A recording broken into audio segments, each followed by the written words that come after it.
Mengenal Allah sebagai pencipta dapat dikutip dari kitab Kejadian 1 ayat 1 dan Mazmur 19 ayat 2-3. Kedua firman Tuhan tersebut menjelaskan tentang mengenal Allah sebagai pencipta. Dalam perspektif teologi penciptaan, tiada segala sesuatu yang terjadi dengan sendirinya, karena Allah lah yang menjadikan segalanya. Allah lah sumber, pemilik, pemberi, dan pemegang kendali secara total aktivitas di alam semesta ini. Segala kuasa ada pada Allah. Allah menciptakan langit dan bumi, segala makhluk hidup, dan para manusia.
Jadi, sejarah terjadinya teori Big Bang diawali dengan mengatakan bahwa alam semesta ini dimulai dari satu titik tunggal yang sangat panas dan padat, kemudian mengembang hingga membentang jauh.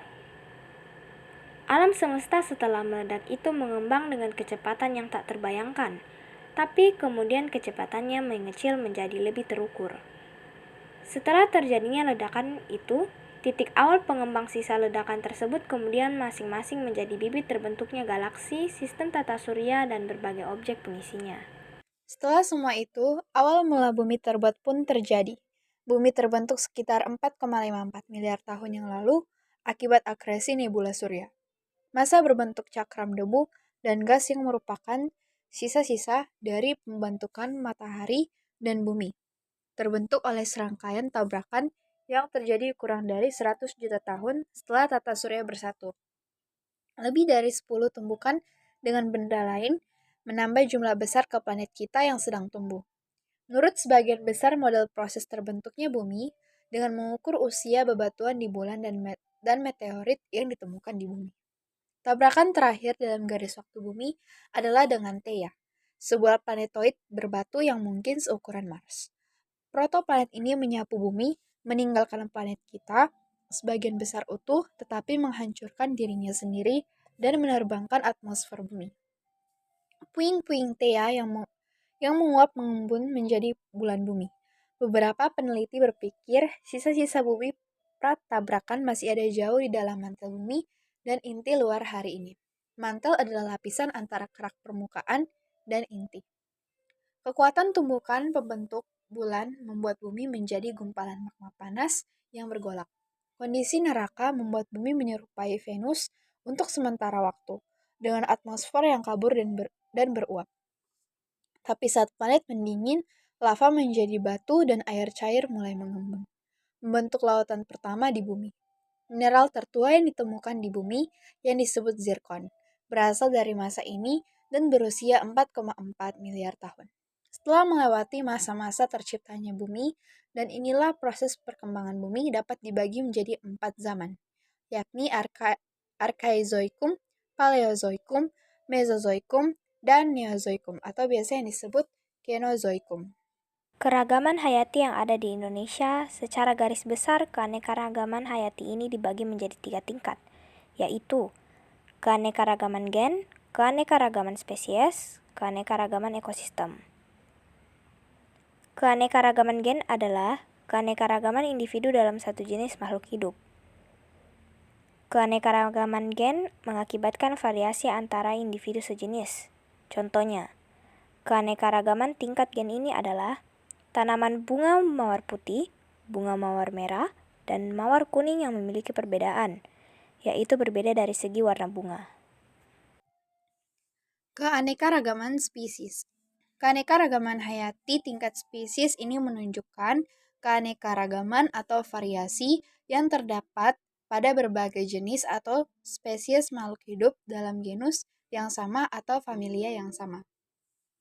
Di Indonesia, yang jumlahnya sangat tinggi, baru sekitar 6.000 spesies tumbuhan, 1.000 spesies hewan, dan 100 spesies jasad renik yang telah diketahui potensinya dan dimanfaatkan oleh masyarakat Indonesia untuk menunjang kebutuhan hidupnya. Keanekaragaman ekosistem. Keanekaragaman ekosistem merujuk pada keragaman habitat, yaitu tempat berbagai jenis makhluk hidup melangsungkan kehidupannya dan berinteraksi dengan faktor abiotik dan biotik lainnya. Contoh ekosistem yang ada di Indonesia. Ada ekosistem hutan bakau. Ekosistem hutan bakau terdapat di wilayah pantai dan didominasi oleh tanaman bakau yang hidup di air payau dekat pantai. Dan ekosistem padang rumput sabana. Ekosistem padang rumput sabana ada di Nusa Tenggara Timur dan berada di Papua.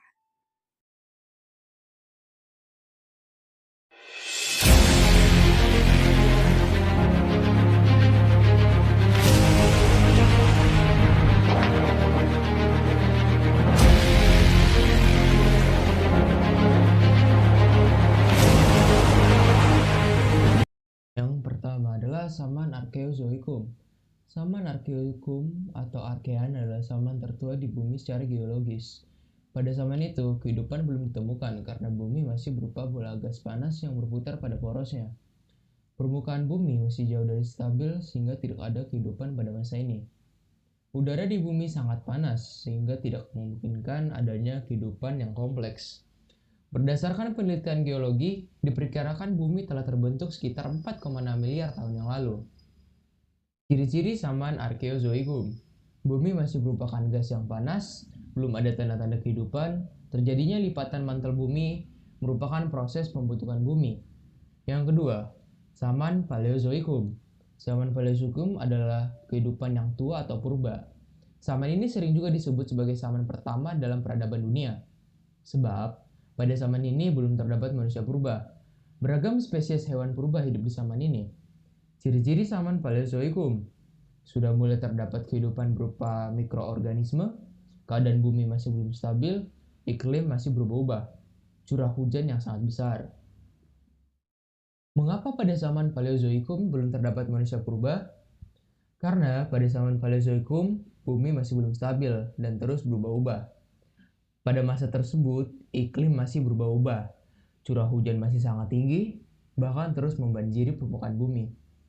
Zaman ini diperkirakan terjadi sekitar 245 hingga 545 juta tahun yang lalu. Nama Paleozoikum diambil dari bahasa Yunani, yaitu Palaios yang artinya tua dan Zoe yang artinya hidup. Zaman Mesozoikum. Mesozoikum dikenal dengan zaman reptil karena pada masa itu banyak reptil besar seperti dinosaurus dan Atlantosaurus. Selain itu, zaman ini terjadi pada 252 juta tahun yang lalu dan sudah berakhir pada 66 juta tahun yang lalu. Pada Mesozoikum dibagi menjadi beberapa seperti zaman Trias, zaman Jura, dan zaman Kapur. Zaman Trias ditandai dengan kemunculan reptil dan dinosaurus. Selain itu, jumlah mamalia reptil air, amonid, gastropoda, dan bivalvia juga semakin banyak.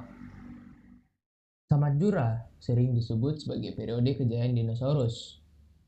Zaman Jura sering disebut sebagai periode kejayaan dinosaurus pada masa ini. Lautan dikuasai oleh reptil laut seperti Ichthyosaurus dan Plesiosaurus. Sementara udara didominasi oleh reptil terbang seperti Pterosaurus dan Pterodactyl. Zaman Jura juga menandai terpisahnya Pangea menjadi beberapa benua. Zaman Kapur atau periode Kapur atau Cretaceous adalah salah satu periode pada skala waktu geologi yang bermula pada akhir periode Jura dan perpecahan benua raksasa Pangea sudah selesai, dan bumi tersusun dari benua-benua kecil yang terpisahkan oleh laut dangkal yang hangat. Ciri-ciri zaman Mesozoikum berlangsung antara 252,2 sampai 66 juta tahun yang lalu. Hewan dan tumbuhan semakin beragam.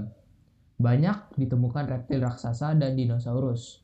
Benua mulai terpisah menjadi beberapa daratan, diakhiri dengan kepunahan massal terbesar yang menyebabkan hilangnya dinosaurus. Yang terakhir, zaman Neozoikum. Zaman Neozoikum dibagi menjadi dua zaman besar, yaitu zaman Tersier dan zaman Kuarter. Zaman Tersier adalah zaman yang berlangsung sekitar 60 juta tahun yang lalu, yang ditandai dengan munculnya berbagai jenis binatang menyusui, mamalia, termasuk primata seperti kera, sedangkan jenis reptil raksasa lambat lain lenyap. Zaman Kuarter atau zaman Quartile adalah periode terakhir di era Neozoikum atau Cainozoikum dalam skala waktu geologi. Periode ini diduga berlangsung dari 2,5 juta tahun yang lalu hingga sekarang. Berdasarkan penelitian geologi, zaman Kuarter merupakan zaman terpenting bagi kita karena sudah ada manusia purba.